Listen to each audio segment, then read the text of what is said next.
Any discussion on American government is going to have its share of buzzwords. Democracy, republic, popular sovereignty. What do all those mean? Well, as we go through this course, we're going to talk about all of those, but it's important to establish a base, a foundation, if you will, on how we look to our own government. What does it mean to be self-governed? Well, we have to go way back, and we have to talk about natural law. What on earth is natural law? It's the idea that we can see how structures and how the function of things should work based on nature. And I'll give you a very real example. Imagine an animal backed into a corner. It's naturally going to what? Save itself, maybe save its offspring, protect its home.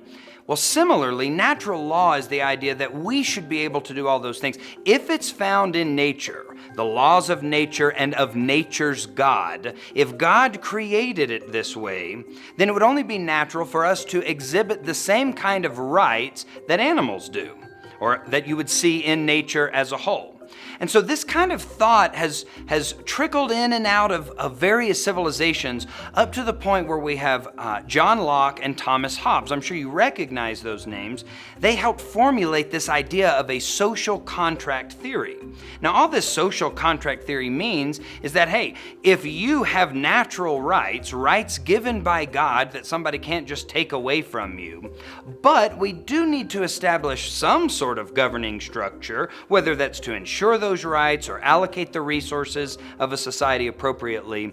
Social contract theory means we have to consent to the level of government that we're going to have upon us. None of us would consent to being ruled by a king without being able to defend ourselves should something bad happen. Well, similarly, the social contract theory really helps set up what America was and what it is today. This brings us to a topic or a conversation on politics. What is politics? Well, again, politics touches all of us, whether we think it does or not, whether we want it to or not. And politics is just the allocation of all of those resources that we have, whether it's because we vote them in, the majority has a say, even minorities, and we'll talk about this through subsequent modules, the rights of the minority groups. But politics just kind of figures out how all of that is going to happen. Government, on the other hand, is the actual structure, the machine, if you will, that's set up with all the politics that goes on. This is why it's very important to stay involved, because whether or not you decide to vote, whether or not you decide to go to a city council meeting, or even see what the president is doing, it's all happening. The wheels of politics are going to keep spinning, whether we're on the train or not. We'd rather be on the train getting to direct our path.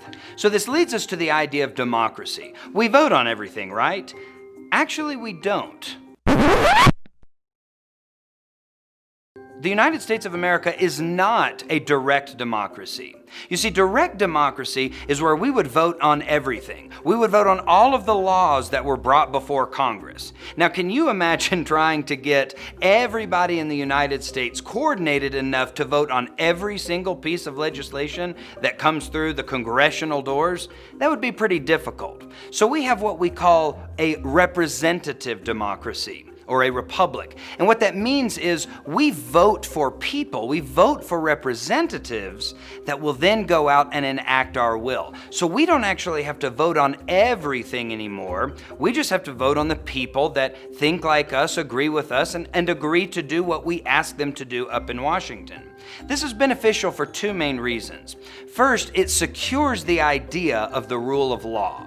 See, as our representatives will meet and they will vote on pieces of legislation that are going to be enacted nationwide, there are constantly going to be people reminding the body that we can't strip rights, we can't threaten liberty. So that's going to secure the people in the United States. But it also does something else that's rather interesting. If we were a direct democracy, then whatever the majority said would always win out.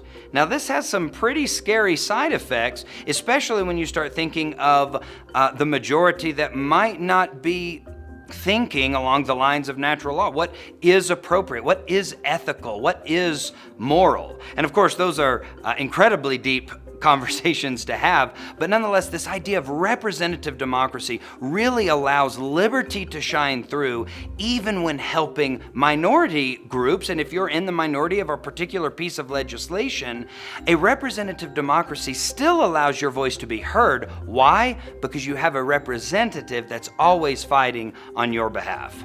This is what makes America a great country. The fact that we're built on the idea of liberty and freedom, and we have a government set up so that all of us can be involved and all of us can have a say in what happens next.